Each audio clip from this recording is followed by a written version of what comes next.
Welcome to a conversation on international affairs. I'm Harry Chrysler of the Institute of International Studies.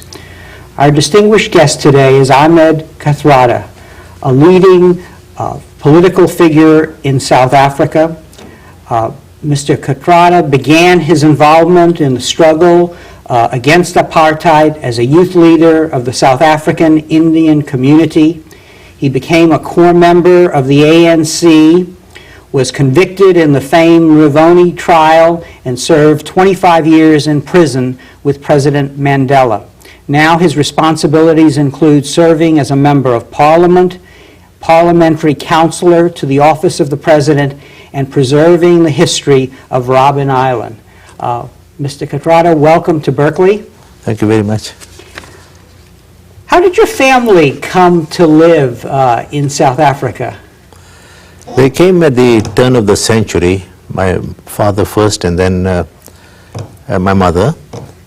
What had happened is that due to conditions in India, there was a small trickle of people from India coming into the country.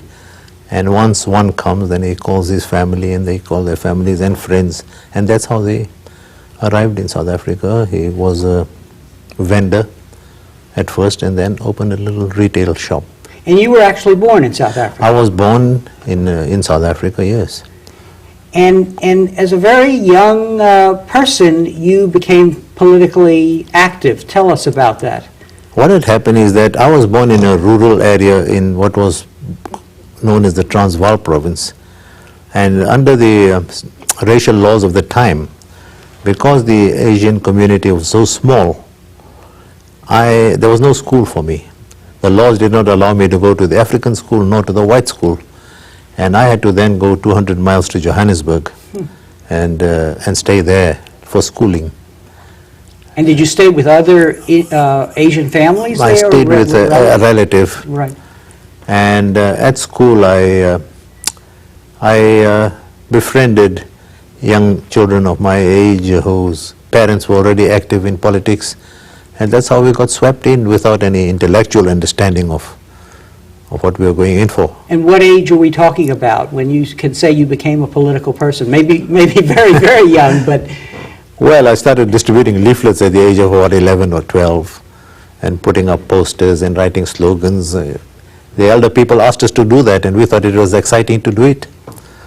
And Gandhi had done some of his first political struggle in South Africa. Were you influenced by his story? Was it well known in the Asian community? Oh yes, yeah. Well, not only in the Asian community, in the liberation struggle itself, not only in South Africa but in other parts of the world. Now where organizations adopted his methods, not necessarily his philosophy. Mm-hmm. And that's what has happened in South Africa. The method of passive resistance to racial laws. So that in 1946, for instance, the then government, which was not the nationalist government incidentally, it was the government of the world statesman so-called, General Smuts, and introduced another one of a very harsh legislation against Indians, ownership and occupation of land. It further tightened restrictions, and the Indian Congress at the time decided to call upon volunteers to defy that law. Now that meant volunteers had to travel to Durban, to an identified place which was reserved for whites only, and to occupy it, and court imprisonment. So I was about just over 17 when I also became a volunteer, occupied that piece of land, and that's my first experience with prison. At the age of 17, I served a month's imprisonment for defying that law. And you fell into leadership roles, basically, in these organizations that you were part of? Well, after some time in the youth organizations, yes. And then, of course, I graduated to the senior organization. And these were, in essence, organizations of the Indian community? We had Congress organizations among the Indian community, the African National Congress, then later on the Colored Congress, and later on we had a White Congress. But eventually the ANC opened its doors to everybody, and we all became members of the ANC, but that was much years late, many years later. We in the United States, of course, are relearning how communities come to live with each other, and so at this age, you must have really had a number of experiences of dealing with essentially different ethnic communities that essentially had to coalesce around these political issues. Tell us a little about that. I mean, some of your early experiences of dealing with the Black Congress and the Congress of the colored people. Well, I was in a fortunate position where I came from a very religious family, so that from childhood we were taught to respect all people as equals. And because I could not go to school in Schweizer-Reneke, with this little rural area where I was born, my father got the principal of the African school to, in the afternoons, come and teach me until the age of 8. So that already we were respecting him as a teacher. And I did not have to relearn anything when I came to Johannesburg. We automatically, wherever we came across people of other race groups, it was just a natural thing. Because we grew up not only with Africans, but with little white kids as well. So it was not difficult at all to adjust. Now tell us the circumstances under which you found yourself in prison. Now you were banned during this period and so on, and then you were finally put on trial. Tell us about that. Yes, well, after 1946, I served, I was sentenced a number of times, but the three major trials in which I was a co-accused with President Mandela, Walter Sisulu, was the 1952, there was a trial of 20 Congress leaders in the Defiance campaign, where this time the African and Indian Congresses jointly defied some racial laws, and almost 10,000 volunteers were imprisoned. That was 52. Then there was a marathon treason trial from 1956 to 61. Again, I was co-accused with President Mandela and Walter Sisulu. And in the end, in 1961, there were 30 of us left. We were acquitted. And then, of course, the Rivonia trial, again with Walter Sisulu and President Mandela and others. This time we were sentenced to life imprisonment, which we served, most of which we served on Robben Island together. And how old were you when you were finally sent to Robben Island? 34. 34. And you were released in what year? Released in October of 1989. So you were in prison how many years all told? 26 years. Well, let's talk a little about that, because it's an extraordinary experience. How does one survive for such a long time? And we'll go into particulars as we talk, but let me ask you that. Well, what happens is that it's a state of mind that's important. It's also a sense of humor that is very important. We doing illegal work where the organization had deployed us, others were deployed to go into exile. Some of us were deployed to work underground in South Africa. So I had to break my house arrest order to work, continue with my political work. And banning meant, in essence, that you couldn't leave your house, you couldn't engage in political activity. That was the house arrest order that we got in 1962. But prior to that, in 1954, we were already banned from taking part in any political activities or to attend gatherings. So these were renewed from time to time, but in 1962 came the house arrest order, which confined us to our homes for, well, in my case, for 13 hours a day. We broke that order and went underground. And in prison, you said it was a state of mind. Survival. So what happens is that when you do political work, illegal political work, you know that sooner or later you're going to be arrested. So that when the arrests came, naturally it came with a shock, because you feel very secure after a while. But afterwards you adjust to it. And we had been to prison before. So that's important. You go into prison with a positive state of mind. It's part of the struggle in another terrain. I mean, there were other aspects of life that made life more tolerable, first of all, was the knowledge that your comrades outside of prison were undergoing worse treatment, harassment. Many of them had been killed while under police detention. Others were killed in armed combat. Others were killed in letter bombs and parcel bombs. You are in prison, you are protected. And the knowledge that the struggle is continuing. And as important as that is the knowledge that the international community has united as never before in any struggle behind the struggle of our people in this country. All those factors kept us going, and the knowledge, of course, the confidence that one day we are going to win. And you and your colleagues, this core group, were all imprisoned at Robben Island. Tell us a little about that, the physical situation that you were in. Well, we were sentenced to life imprisonment with hard labor. And the intention of the authorities, which they made clear in so many words, was to crush our spirits, to isolate us completely from the outside world. And they said, a senior officer said, in 5 years' time, nobody will know the name Nelson Mandela. The laws of the time, the prison conditions, we were not allowed news of any sort. Our letters were heavily censored. Our visits were censored. We were allowed to write and receive one letter every 6 months. So they tried to isolate us from the world community. But we had to find ways and means of keeping ourselves informed and maintaining contact with the outside world illegally, which we succeeded in doing. Tell us a little about how you did that. In other words... we had to use various methods. Now, let me just give you one example.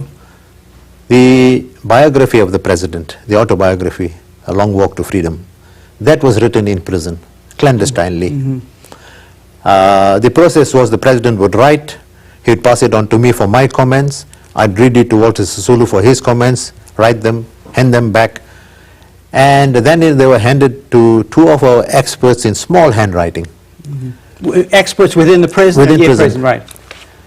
And they reduced it to small handwriting. They constructed a photo album, which looked like factory made. Only it had very thick covers. So those 500 pages of the president's writing were reduced to about 50 pages, 50 to 60 pages, and those pages were on very thin rice paper and concealed in the covers. These had to be transported out of prison. In 1976, Mac Maharaj was leaving prison. This was one of your colleagues? Yes, he served 12 years. He was leaving prison. He transported them from prison outside, and we got a signal from him as arranged that when it reaches London, he should tell us it has reached.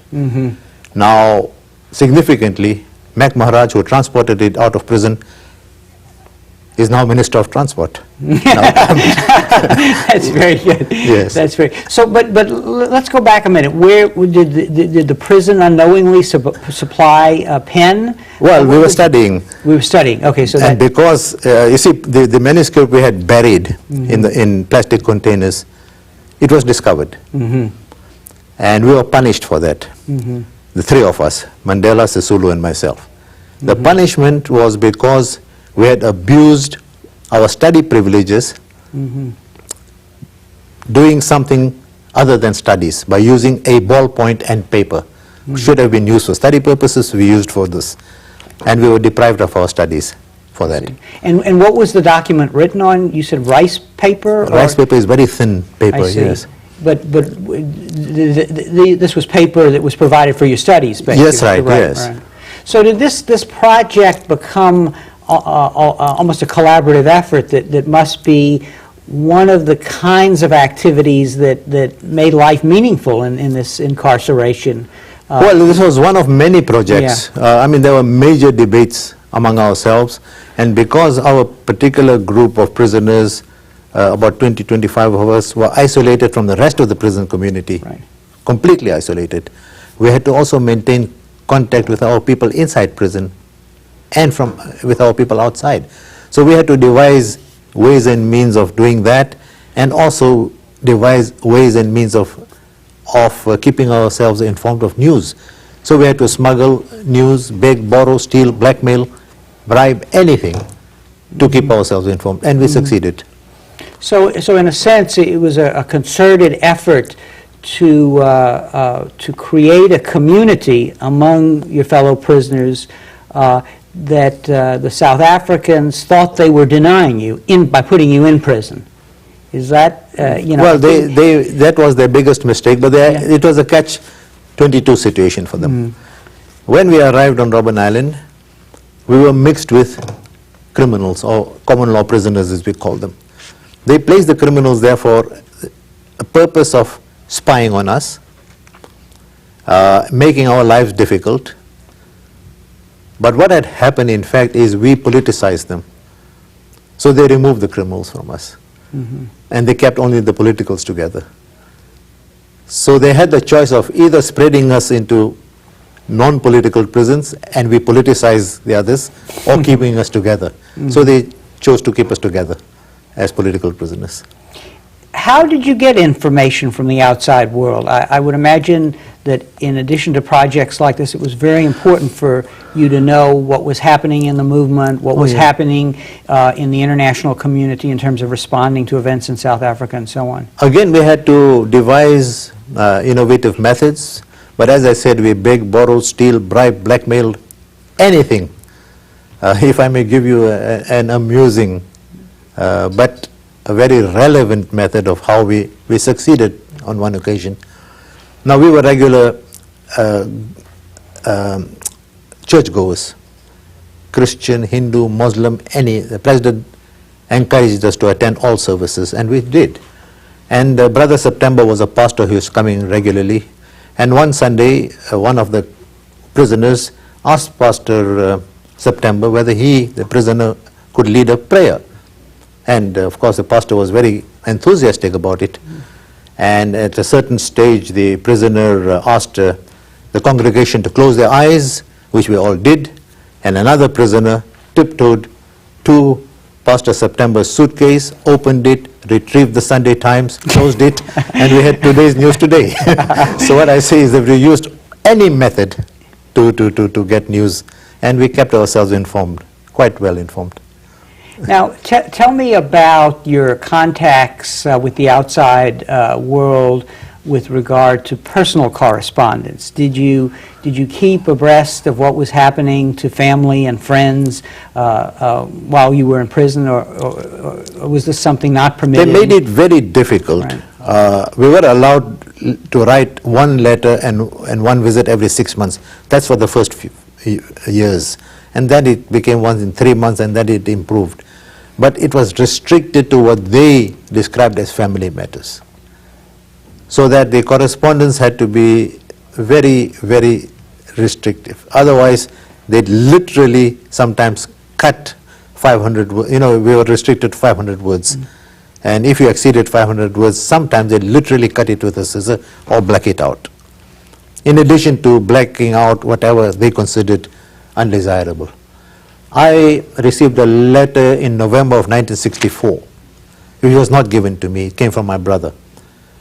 I got that letter 18 years later, when I was being transferred to a prison in Cape Town, Portsmouth prison, where the president, 5 of us were transferred there. The objectionable part, which they considered, was a sentence which said there has been a change of government in Britain where Wilson and the Labour Party have now come into power. That was considered news that should be withheld from us. This is an indication of how strict the censorship was. So we just had to keep ourselves informed. And we succeeded. We were punished several times. We were caught, but we managed to, because as politicians we had to keep ourselves informed. We also developed codes. So that I had classic examples of letters coming in with huge windows cut out. What they left in is the coded stuff, which we wanted. What they cut out, we don't know, and it was not important. But all the coded stuff which gave us the news we wanted was left inside. And were they just concerned about what they considered to be political stuff, or were they trying also to deny you personal news about family that might make you feel good? They did try to crush our spirits. For instance, President Mandela, what they did with him, now we were not allowed newspapers, but every time there was problem, his wife was arrested or banned or banished, they would cut out that little piece and leave it in his cell while we were at work. And that's the type of thing they did use from time to time. I guess an experience like that would make you feel awfully helpless. It does. Yes. It does. But fortunately, again, we had the benefit of the presence of people like Mandela, Sisulu, who were elderly people, and when they saw that a certain prisoner was in, spirit was at a low ebb, they'd come and console with them. And So you would see each other every day? Yeah. Right. We were Yeah. working together. Yeah, right. At night, we were locked up in separate cells when there was no communication. We were not allowed. Right. But during the day, we were working together with picks and shovels at a quarry, lime quarry, and that's when we were able to talk. And can you give me a specific example when you were counseled by President Mandela or one of your colleagues because of some experience that you were going through personally? Or? No, fortunately for me, I did not experience that, but some of my colleagues did, very few did, and they were always there. And President Mandela, being a lawyer, he also had to act as a lawyer giving legal advice. Now there again, because we were separated from the rest of our colleagues who were kept in the general cells, they'd smuggle themselves in, or they'd smuggle in a letter for legal advice, because there were social problems like divorces and family problems and so forth, and he had to constantly be advising them. At the time of your release, there was a story in the Star about the apartment that your friends kept that had been your apartment before you went into prison.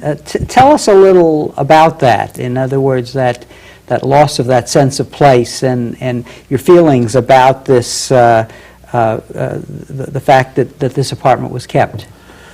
Well, what had happened is that I was given about 3 to 4 hours notice to leave my apartment, leave everything, and I had stayed there for about 17 or 18 years, to leave everything and go underground. So this friend of mine happened to be there, and I called him aside and I told him that now please keep this flat, it's yours. Of course it's a rented flat. And I went to prison. But some years later, I got news from visitors and from this young lady who told me that the flat is being kept for me, and of course we said thank you very much, but there was no hope of release. So we forgot about it. This continued until we were released. My friend came to see me with the same message in prison, that look, the flat is yours, we're keeping it for you. When I came out, the first thing he did is came to me and said, look, we'll move out the moment you want this flat. And I said, look, I've got a flat now, I don't need it, but if you are going to leave, there is a sentimental attachment, I'd like to have it back. And he moved out. But before I could move in, this young lady who was my godchild, Jamila, ordered her father not to allow me into the flat until she says it's ready. And after about 2 weeks, I was allowed in, only to find that she had furnished that flat with new furniture, everything, fridge, the lot. And that was a tremendous gesture. Tell us about your goddaughter. In other words, she was, her name was Jamila. And when was she born, and how old was she when she got out? When you got out? We were sentenced in June of 1964, when we arrived on Robben Island. In just a few weeks after we were sentenced, our lawyers came to see us, Advocate Bram Fisher, and he came with a message from my friend Kaji to say that his wife was expecting to give birth in December of that year, and would I please suggest some names. So I suggested a girl's name and a boy's name, and Jamila was born on December the 1st, 1964. When, as a teenager, she started writing to me little childhood letters, and that continued. Then she came to visit me. And how old was she when she came to visit you for the first time? Or? Well, children were not allowed to visit us. I see. That was one of our greatest deprivations. Until they were 16. It was only in 1986 or so that for the first time they allowed children under 16 to visit us.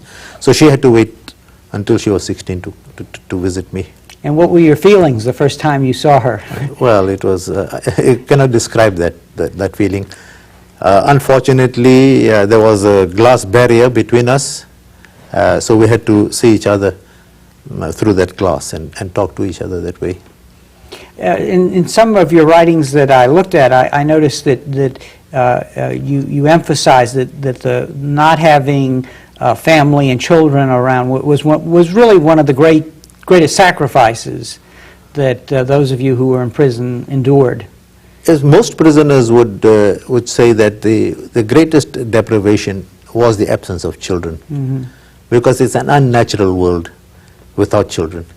When we were transferred to Portsmouth prison, five of us. This would be toward the end of your well, prison. 1982 we were transferred. Yeah. And the last 7 years we spent at Portsmouth. Of course, the president was further isolated from us. At a certain stage during our stay at Portsmouth, we were moved to the women's prison, where a whole section was set aside for us. And there we could hear children, even children crying was a sensational experience for us, and the laughter of children, and the mothers looking after their children. We could just hear all that, and it was a wonderful sensation. And that is when, after 23 years, a lawyer friend of mine had come to see me, and his little girl was with him, and she wouldn't remain in the car. She was 3. So the the warders relented and allowed her. And it was the first time I held a child after 23 years. It was quite an experience. And how does your mind work in sort of dealing with this reality of being away from children? Do you see, is this an area where you say this sacrifice is something one endures for the political struggle, and in the end it balances out? Or how do you deal with that, or you just don't think about it? I suppose everyone loves children, but the deprivation of this makes one's fondness for children even greater. Although the president would have done what he is doing now, but the fact that one of the first things he did is to establish a children's fund to which he donates 1/3 of his salary every year, 1/3 of his salary towards this fund, is also an indication of his tremendous affection for children. And I suppose that applies to all of us. You mentioned religious faith, that you all continue to go to the services of your... Tell us a little about that. How important was that, and in what ways was it important to your survival? It was very important. First of all, just the contact with people other than warders was important in itself. But more important than that was the type of person who came to us, the clergymen, who were such fine human beings, so sympathetic, so compassionate, with empathy for what we were in for. And their sermons, of course their sermons were also restricted, but within those restrictions they managed to convey to us this tremendous support that they had, that people had for us. Some of them, of course, would go further and slip in some news to us from time to time. But it was very important spiritually for us to attend any of these services, and we did, regardless of the religion or denomination. Education was also important. When you went into prison, you did not have the opportunity to obtain degrees. I went in with a matric. In prison was the first time that I really did university education. That helped tremendously. If I may be a bit immodest, I was the first person on Robben Island to have bachelor's degree. I'm not now talking of people who already had come in with degrees. Right. But I was the first one to have started a degree course and completed it.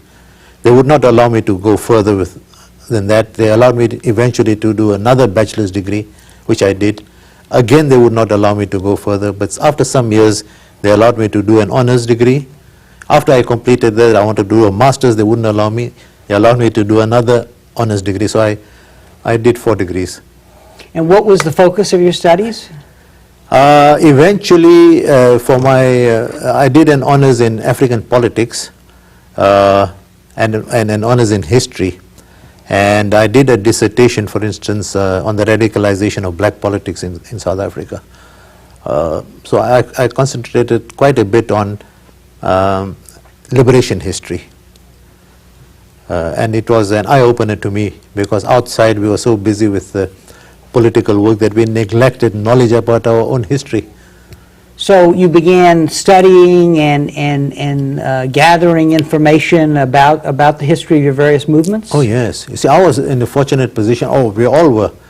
We have Walter Sisulu, who was Secretary General of the African National Congress before the ANC was banned. Mm-hmm. Now, there was no person in the world who was as knowledgeable about the history of the African Congress as he is. Mm-hmm. And it wasn't written anywhere. Mm-hmm. So in prison, as part of our education, that is the African National Congress, everyone who came into our section of prison had to go through a certain syllabus, and they had to start off with Walter Sisulu on the African National Congress. Mm-hmm. We would then write this up and smuggle it to our colleagues in the other sections as part of our political education. So he would actually conduct lectures, or He would wrote conduct lectures? lectures, yes, in Right. small groups of 3 while we were at work. And then we would write that up and he smuggle it to the other sections, and they'd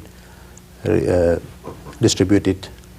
I hear you saying that in a strange sort of way you created a very viable, dynamic political organism, basically, that was both a support group and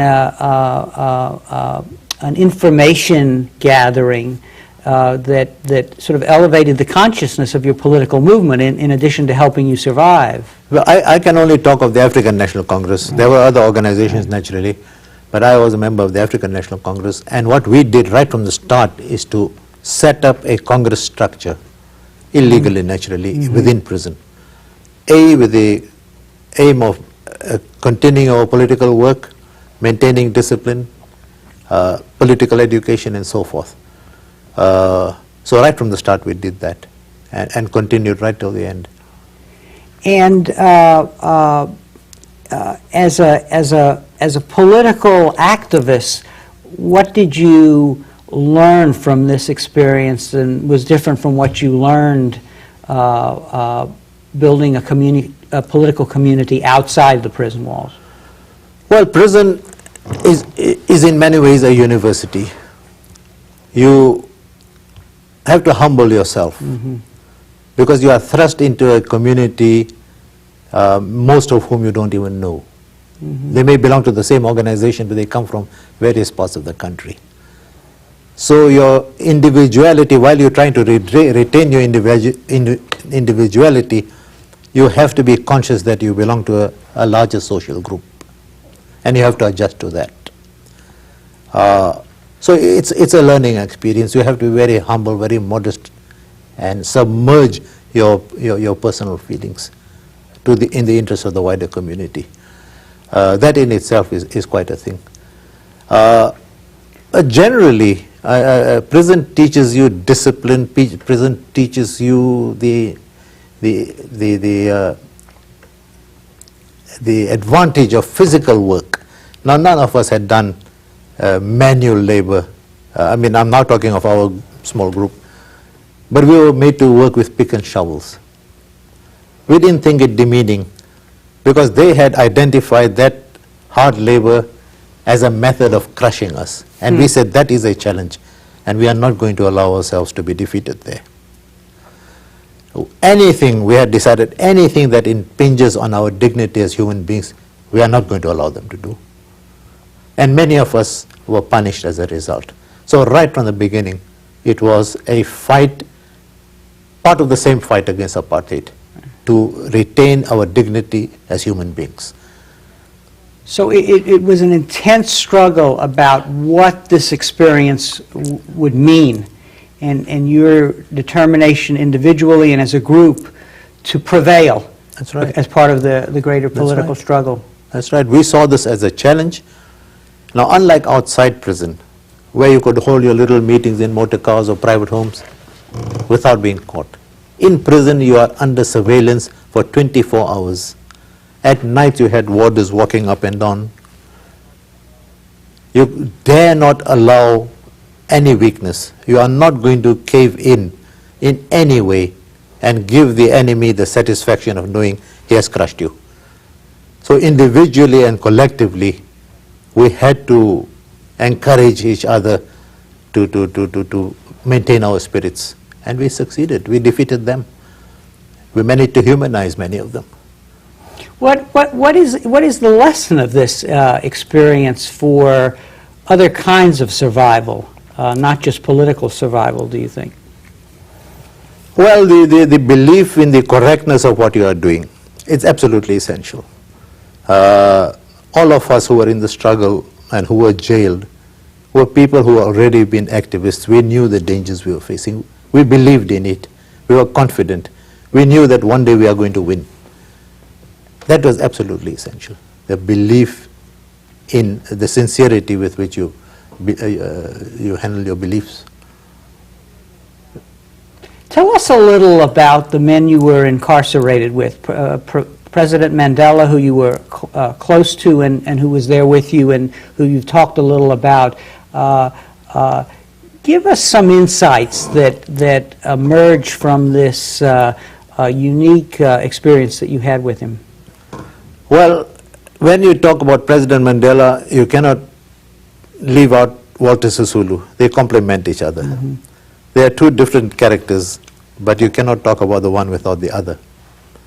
President Mandela was highly respected, admired, but Walter Sisulu was the father figure, loved as a father is loved, across the political spectrum, in prison. Everybody would regard him as a father. Now, these are wonderful human beings. For instance, I'll give you an example or two. In 1974, there was an epidemic of flu where most of us collapsed. It was so serious that we couldn't really get up. And we were sleeping on the ground, of course. Now, President Mandela was one of 3 people who did not succumb to this flu. Our cells did not have flush toilets. We had buckets. President Mandela and the 3 others every morning would go from cell to cell, take our toilet buckets, empty them, clean them, bring them back, bring us water, bring us food, whatever food we could eat. That was an example. Then, on a more personal level, I had a severe back problem, and for which they put me under, what do you call those things, traction. Mm-hmm. Now, they did not take me to hospital. They put me in a cell next door under traction. That immobilizes one for 10 days. President Mandela and 1 or 2 other friends made it their duty to come and sit with me, to remove the toilet, to wash me, to feed me. That's the type of thing. He never asked for any favors. Now, both these gentlemen, they could have asked for exemption from work on grounds of age. They never did. They could have asked for exemption from hunger strikes, and we had many hunger strikes in prison. They never did. They never accepted anything that would have placed them above or away from the rest of us. They treated themselves as ordinary prisoners.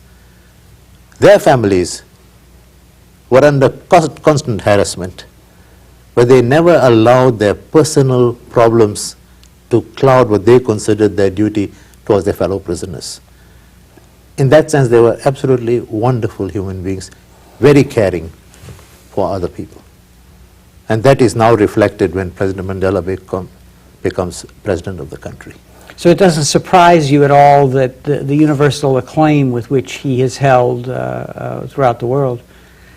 It surprises the extent of which we never ever expected, the extent to which he is revered throughout the world.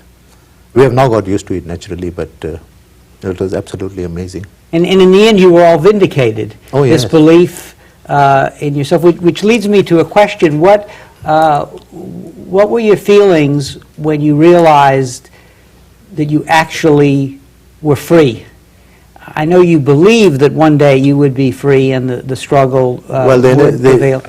they never tell you beforehand. Mm-hmm. In our case, on the 10th of October 1989, President de Klerk, who was president at the time, announced over television that the following 8 people will be released. They didn't say when. They then transferred us to Johannesburg. In Johannesburg prison, they never told us when. On a Saturday night, the 14th of October, they came to us and they said, well, we have just received a fax to say that you're going to be released tomorrow, Sunday. Our first question is, what is a fax? We don't know what a fax is. So, although the cultural shock was lessened when they allowed us television in 1986 after 23 years in prison, the cultural shock was lessened by the television, video, and newspapers which were allowed. But we never ever could, get used to everything that came new. I had a little hobby where I wrote down notes of new things and I filled 8 pages of it. Even now I come across things that are new to me. So it would be fair to say that in material things you may have been like Rip Van Winkle, asleep or didn't really know, but in matters of the spirit you were very much alive, and in terms of the human contact within the prison, and because of this information system you had set up, information about what was outside. Yes, no, that would be true. That would be very true, that material deprivations, material ignorance was there. But the comradeship, the camaraderie, the human relationships, they were tremendous. I mean, those are lasting. There's a special type of relationship one cements and strengthens in prison. And that is, I mean, last year we had a reunion of 1,250 prisoners, ex-prisoners. It took place on Robben Island. And it was just too emotional to see this. This close bonds, which is not confined to organization, it's rest across the spectrum as political prisoners. And you are now taking a leadership role in efforts to provide for former prisoners. You've been specially designated by President Mandela. Tell us a little about the fund which you're leading. At this reunion that took place last year, when 1,250 of us were present, one of the things that, while it was a very joyous occasion, it was marred by the sight of ex-prisoners, colleagues, some of whom came in tatters, literally, with a string instead of a belt. Some of them came hungry. Not all of them, but a sizable number. Some on wheelchairs, others, one without a wheelchair. He was carried. And the day after the reunion, we were elected into a committee of which I'm chairperson, of ex-political prisoners. 2 months ago, President Mandela launched a fund to bring about some relief for ex-political prisoners. The fund was launched at a premiere of the film Mandela, which was made by Jonathan Demme from LA. And that was the world premiere. It is going to be shown in LA and other places as well, again in aid of political prisoners. So our mission here is part of what President Mandela launched. And we come here with his blessings to collect funds for ex-political prisoners. We are in a better position, some of us with being in parliament and so forth, some in the cabinet, but quite a number are not. They are absolutely destitute. And is there a way that people who see this or read the transcript of this interview can help? There's a place where we can put up an address maybe later where people can send funds if they want to. Yes, fortunately for us, there is an organization based in LA called Artists for a New South Africa. They've been very, very helpful to us in many respects. They've provided thousands and tens of thousands of books for the children there, and here they are our hosts, and they have helped organize fundraising events in about 7 cities here, which we are attending. And there is their address and their fax numbers and so forth. And we will insert that, when we put up the interview, actually. To which money can Let's talk about this experience that you and President Mandela and others had, that to move from the situation of imprisonment to experience freedom and then to take the reins of power. Was it easier than it might seem because of all this political work that you were doing, or is it... Tell us about that movement from one place to another. We moved into as novices, because we were never allowed to vote. The first time in my life that I saw what a ballot paper looks like is before the elections. I was on a visit to Germany to observe an election there. It's the first time I saw what a ballot paper looks like, and that applies to most of us. So when we were elected, it was a completely new experience to us. It still is new. I mean, many of us have not yet adjusted from struggle to governance, including myself. Very often we make our speeches in Parliament as if we are still in the struggle days. Adjustment takes a little time. But fortunately for us, we have got a very, very able team in the cabinet. Although they are novices, they have adjusted quickly to their responsibilities, and almost all of them are doing very well. Of course, the President remains an inspiration to us. As President of the country, he maintains the closest contact with the cabinet and parliamentarians and continues to inspire us. In addition to developing political skills, even while you were in prison, because what you've just described is really building a political community, building human relations, and so on. I sense that you come out of prison with a sense of wonder about a certain thing, almost childlike. You mentioned Mandela and your concern for children. You mentioned just now the experience of seeing and being able to vote and seeing a ballot and studying. Tell me a little about that. I mean, it must be quite an emotional thing for you to see for the first time things that those of us who were outside just take for granted. Well, when it comes to the politics of it, just to give you an example, the elections in 1994, where tens of thousands, millions of our people queued up for hours and hours and hours. Now, where I voted, I was also in a long queue. The police sent a bomb alert because there was some phone call they had received. Not one person was prepared to leave. It was the first time in their lives they were voting, and they said nothing is going to scare them from voting, and they voted. So there was that determination that this is what we have been deprived of all our lives, and now that we have fought and won for this very right to vote, nothing is going to keep us away from the poll. And throughout South Africa, we had that experience. People voted in their millions and brought the ANC into power. So it's as if people all over the world can look to South Africa and say, this is the experience of having freedom for the first time and actually using it and doing something with it. Well, we are not so presumptuous as to advise people how to go about their struggles, but we can relate to them what our experiences have been during the negotiation stage, the compromises we had to go through in drawing the new constitution, and where we are today. We can speak about it, but we cannot advise people what to do.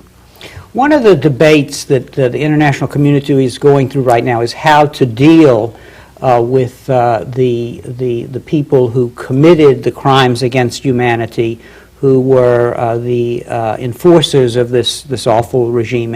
And I think one can say that the international community is trying different experiments, trials, putting people on trial for war crimes, truth commissions, and so on. Tell us a little about the formula that South Africa is adopting to deal with the people who committed the crimes under the apartheid regime, and give us your feelings about your country's response. The African National Congress has gone into power declaring that we do not want to have another Nuremberg trial. We come into power on a policy of reconciliation, of unity, of reconstructing a country.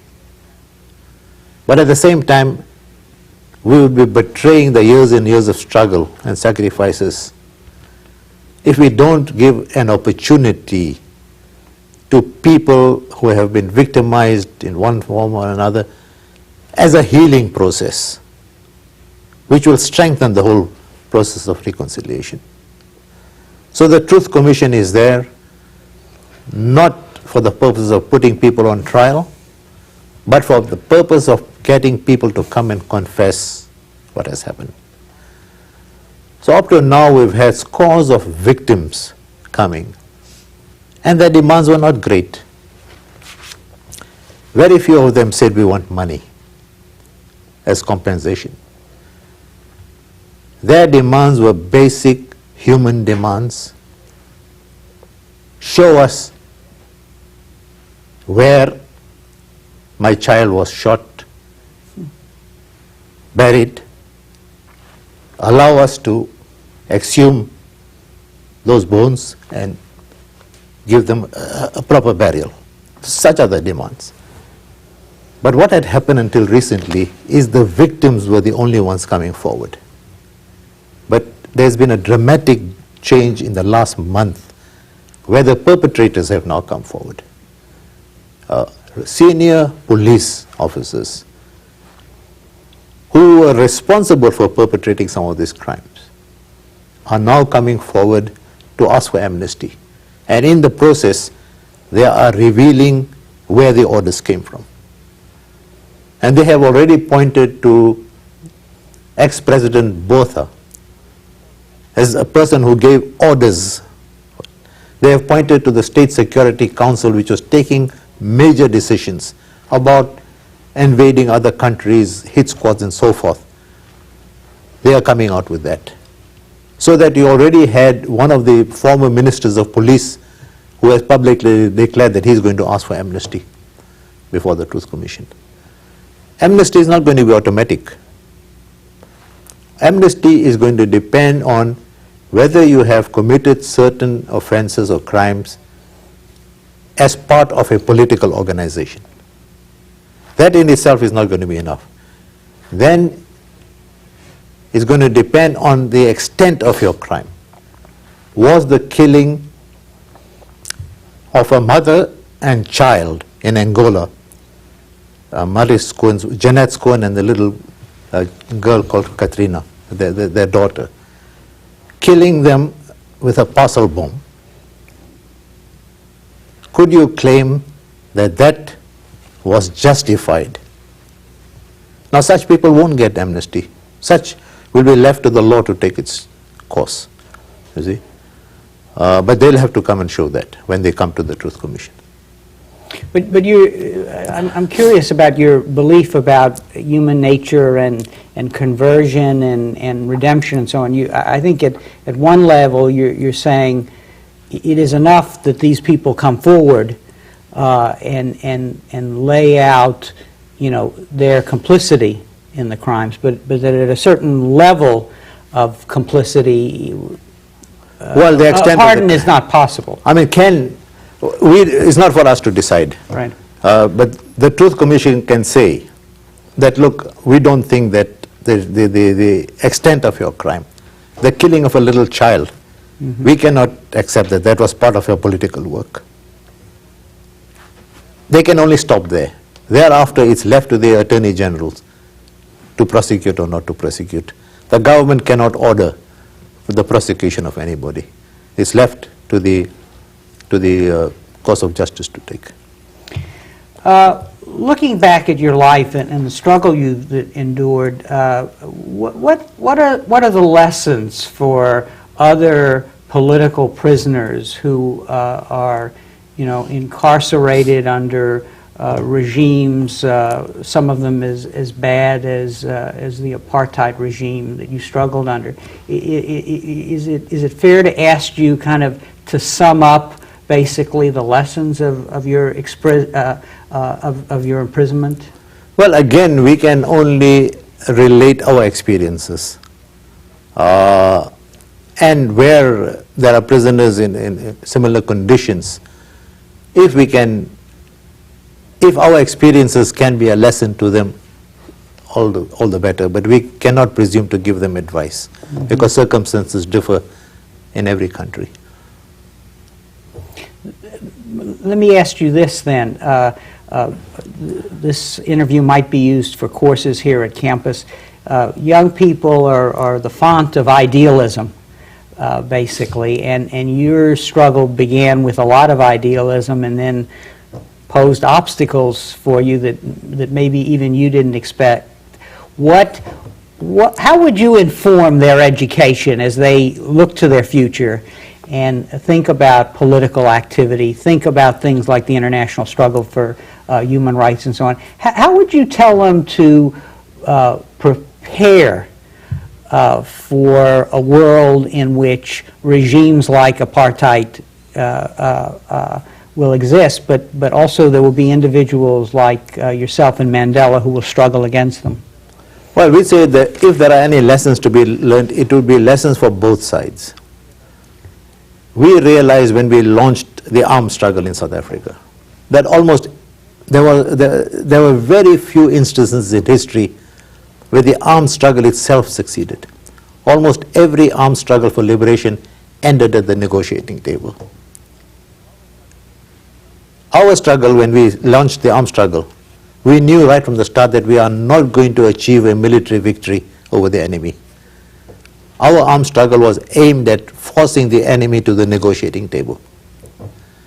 So that's a part of the lesson for the people who are in the struggle. For the other side, for the governments, they must also realize that a just struggle must win sooner or later. The sooner oppressive regimes agree to come to the negotiating table, negotiate with representatives of the struggling people, the sooner they do that, the better. The less bloodshed, the less hardship, the less suffering, the better. Because every just struggle will end in victory. It may take years, but it must end in victory, any just struggle. And it's going to end at the negotiating table. There are very few examples that ended otherwise through victory.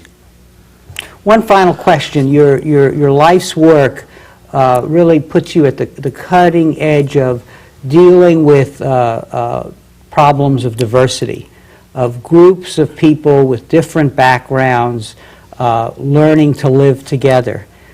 Any thoughts you would like to leave us with about that sometimes difficult problem, but in the end, if you come up with a solution, is a very rewarding one? Well, the problems arise from ignorance, where people don't know one another through isolation.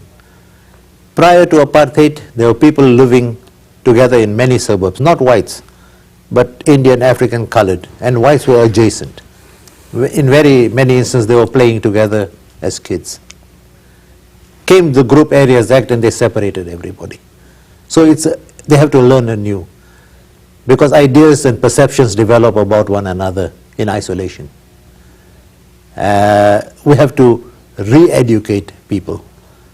And once there's contact, and once the ignorance about one another is broken, you've achieved a great deal towards success, towards living together. But you have to break down the ignorance among people. Then only people realize that all human beings are same. And that is where children are most important. Children don't know color. They quarrel, they laugh, they play. They don't fight each other because of color. That's why our concentration has to be at the school level, at the childhood level. Mr. Kathrada, thank you very much for sharing this hour with us. It's an extraordinary body of experience that you bring to our discussion, and we're very fortunate to have had you here today. Thank you very much. Thank you very much. Thank you, and thank you very much for joining us for this conversation on international affairs.